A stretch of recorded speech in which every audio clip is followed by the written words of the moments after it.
జై శ్రీరామ్. నమస్కారం అండి.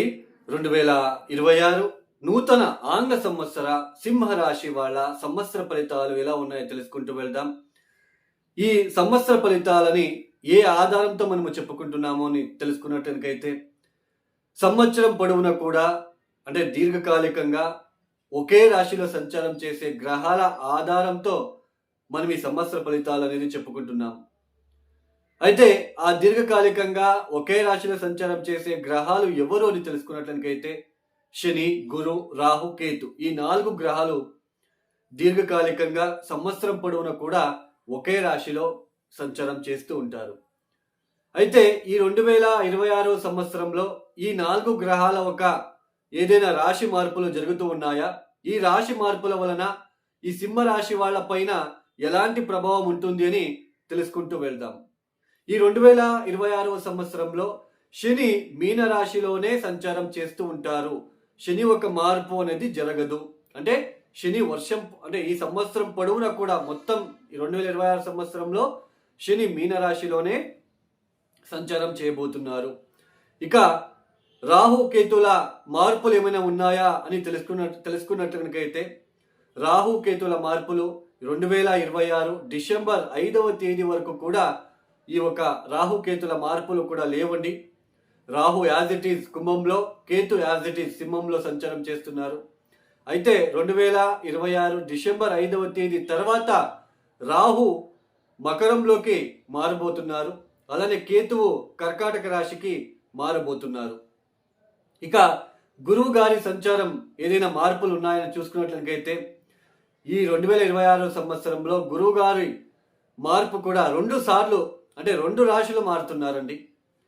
2026 జూన్ 2వ తేదీ గురువు గారు కర్కాటక రాశిలోకి ప్రవేశం చేస్తారు.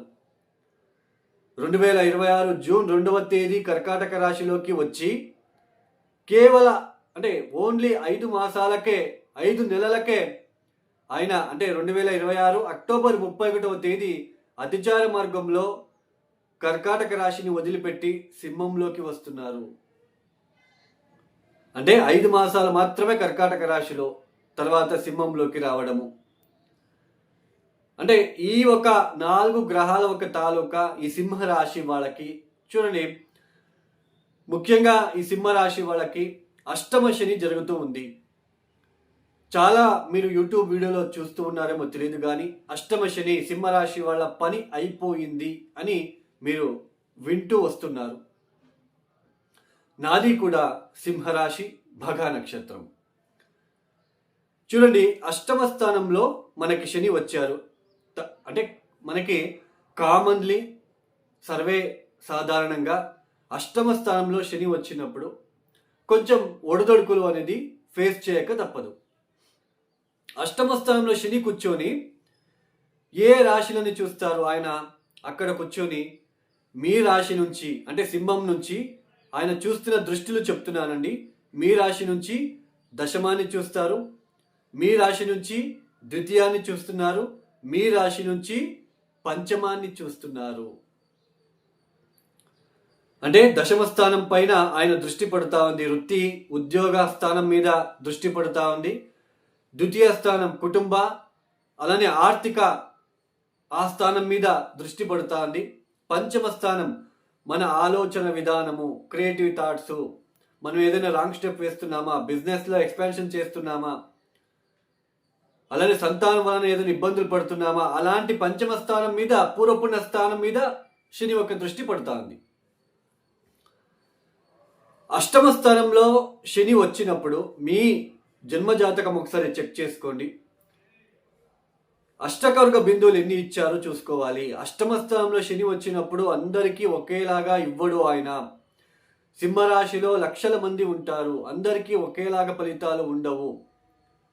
ఇప్పుడు అష్టకర్గ బిందువులు చూసుకోండి. ఎవరికైతే 0, 1, 2 ఇచ్చి ఉంటారో వాళ్ళకి ఎక్కువ ఇబ్బందులు, ఆర్థికంగా, ఆరోగ్యపరంగా, జాబ్ లేకుండా లేదా జాబ్లో ఇబ్బందులు, మెంటలీ డిస్టర్బెన్సెస్. ఎందుకంటే పంచమాన్ని చూస్తున్నాడు, మీ జన్మరాశి నుంచి పంచమ స్థానమైన ధనస్సును చూస్తున్నాడు. మెంటలీ డిస్టర్బెన్సెస్, తెలియని భయము, శారీరకంగా బద్ధకము, చాలా ఒడిదొడుకులు, అలానే స్టమక్ రిలేటెడ్ ఇబ్బందులు, గ్యాస్ట్రిక్ రిలేటెడ్ ఇబ్బందులు, స్టమక్ పెయిన్ రావడము, అజీర్ణత, ఇవన్నీ మీరు ఫేస్ చేస్తూ ఉంటారు. ఆదాయం సరిపోకపోవడము, ఇవన్నీ మీరు ఫేస్ చేయడానికి ఛాన్సెస్ ఉంటుంది. అయితే ఈ సంవత్సరంలో మీకు మే మాసంలో అంటే 2025 మే నుంచే గురు కూడా లాభస్థానంలోకి వచ్చి గురుబలం వచ్చి మీకు రక్షణ కలిగింది. మీరు అబ్జర్వ్ చేసి ఉండొచ్చు, కొంచెం భయము ఇబ్బందులు పడి ఉంటారు. అయితే గురుబలం ఎప్పుడైతే 2025 సంవత్సరంలో సింహరాశి వాళ్ళకి గురుబలం వచ్చిందో అప్పటి నుంచి కొంచెం కొంచెం గురువు కూడా పంచమాన్ని చూస్తున్నాడు. కాబట్టి ఈ శని చూడడం అనేది పక్కన పెట్టండి. అప్పుడు గురు దృష్టి మనకి మెయిన్ ఇంపార్టెంట్. గురు దృష్టి పంచమాన్ని చూస్తున్నారు. గురువు ఒక దృష్టి పంచమ స్థానం మీద పడుతుంది. కాబట్టి ఆర్థికంగా ఇబ్బందులు కొంచెం తగ్గడము, కొంచెం లాభాలు పెరగడము, వ్యాపారం కూడా మీకు అనుకున్నట్టుగా సాగడము, కొంచెం ఒడదొడుకుల నుంచి బయటపడడము, ఉద్యోగంలో ఉన్న స్ట్రెస్ తగ్గడము, మంచి పాజిటివ్ మైండ్ పెట్టుకొని మనం ఎలా ఎవరిని ఆకట్టుకోవాలి, ఎలా మనము ఆలోచించాలి, ఇలాంటి పాజిటివ్ ఆలోచనలతో మీరు ముందుకు సాగి వస్తూ ఉన్నారు. అయితే అక్టోబర్ మాసంలో 2025 అక్టోబర్ మాసంలో సింహరాశి వాళ్ళకి గురువు గారు 12లోకి వచ్చేసారు, 12వ స్థానంకి. మళ్ళీ ఈ 2025 అక్టోబర్, నవంబర్, డిసెంబర్ 5వ తేదీ వరకు కూడా ఈ సింహం వాళ్ళు అప్పుడే మీరు చేంజెస్ చూస్తూ వస్తున్నారు. ఖర్చులు పెరిగిపోవడము, ఇబ్బందులు, ఒడదొడుకులు, ఇవన్నీ చూస్తూ వస్తున్నారు. ఈ 2025 డిసెంబర్ 5వ తేదీ నుంచి 2026 జూన్ 2వ తేదీ వరకు, 2026 జనవరి, ఫిబ్రవరి, మార్చ్, ఏప్రిల్, మే, జూన్, ఈ 6 మాసాలు కూడా సింహరాశి వాళ్ళకి చాలా పాజిటివ్గా ఉండబోతుంది. మళ్ళీ గురుబలం వస్తూ ఉంది కాబట్టి ఈ 6 మాసాలు కూడా మనకి చాలా ఫేవరబుల్ రిజల్ట్ ఇవ్వబోతుంది. కొంచెం పాజిటివ్గా ఉండబోతుంది. సంతానం ద్వారా ఇబ్బందులు తగ్గడము, సంతానం ద్వారా మంచి పేరు ప్రఖ్యాతలు, వ్యాపారంలో మంచి లాభసాటిగా ఉండడము, ఉద్యోగంలో ఉన్న ఆ ఇబ్బందులు తగ్గడము, కొంచెం ఆదాయం పెరగడము, కొంచెం ఆర్థిక విషయంలో ఇబ్బందులు తగ్గడము, ఇలాంటివన్నీ మీరు మళ్ళీ 2026 జనవరి, ఫిబ్రవరి, మార్చ్, ఏప్రిల్, మే, జూన్, ఈ 6 మాసాలు ఈ సింహరాశి వాళ్ళకి చాలా బాగుంటుంది.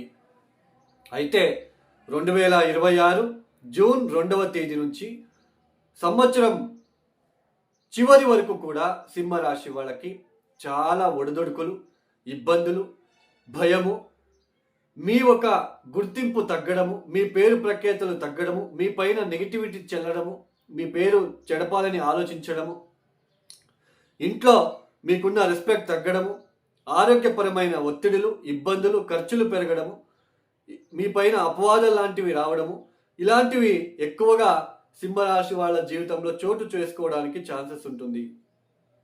అయితే మీ జాతకం రీత్యా దశాభుక్తులు కూడా చూసుకోండి. అక్కడ చాలా ఇంపార్టెంట్. అక్కడ మీకు పాజిటివ్గా ఉంటే పెద్దగా ఇబ్బందులు ఉండవు. మొత్తానికి గోచార రీత్యా అయితే సింహరాశి వాళ్ళకి 2026 జూన్ నుంచి అస్సలు బాగుండదు. చాలా ఒడిదొడుకులు, అపవాదాలు, మీ పేరు ప్రఖ్యాతులు తగ్గడము, ఇలాంటివన్నీ చోటు చేసుకుంటూ ఉంటాయి. తస్మాత్ జాగ్రత్త. ఆరోగ్యరీత్యా ఇబ్బందులు ఎదుర్కోవాలండి. కోర్టు విషయాల్లో ఇబ్బందులు ఎదుర్కోవాలి. ఇలా ప్రతి విషయంలో కూడా ఒడిదొడుకులు, ఇబ్బందులు ఎక్కువగా ఉంటాయి. కాబట్టి ఈ సింహరాశి వాళ్ళు తప్పనిసరిగా ప్రతిరోజు మానకుండా కాలభైరవేశ్వర గాయత్రి మంత్రం ఓం నమ శివాయ ప్రతిరోజు సాయంత్రం ప్రదోష కాలంలో శివాలయానికి వెళ్ళి నల్ల నువ్వుల ఒత్తులని వస్తాయి, అక్కడ వెలిగించి ఓం నమ శివాయ చదువుకోవడానికి ప్రయత్నాలు చేసుకోండి. మీరు ఎంత చేసుకుంటారో ఒక 1000 సార్లు మీరు చదువుకుంటే ఎంతో రిలీఫ్ వస్తుంది. అలానే కొంచెం దత్తాత్రేయ క్షేత్రము, అలానే శ్రీపాద శ్రీవల్లభ దివ్య చరితామృత ఆ పుస్తకాన్ని చదువుకోవడానికి ప్రయత్నాలు చేయండి. ఇక ఎవరైతే ఈ వీడియోని చూస్తున్నారో లైక్ చేయండి, షేర్ చేయండి, సబ్స్క్రైబ్ చేసుకోండి. అలానే మీ అభిప్రాయాలను కామెంట్ రూపంలో పెట్టండి. ఇక ఈ వీడియోని క్లోజ్ చేస్తున్నాను. సర్వే జనం సుఖినో భవంతు. ధన్యవాదములు. జై శ్రీరామ్.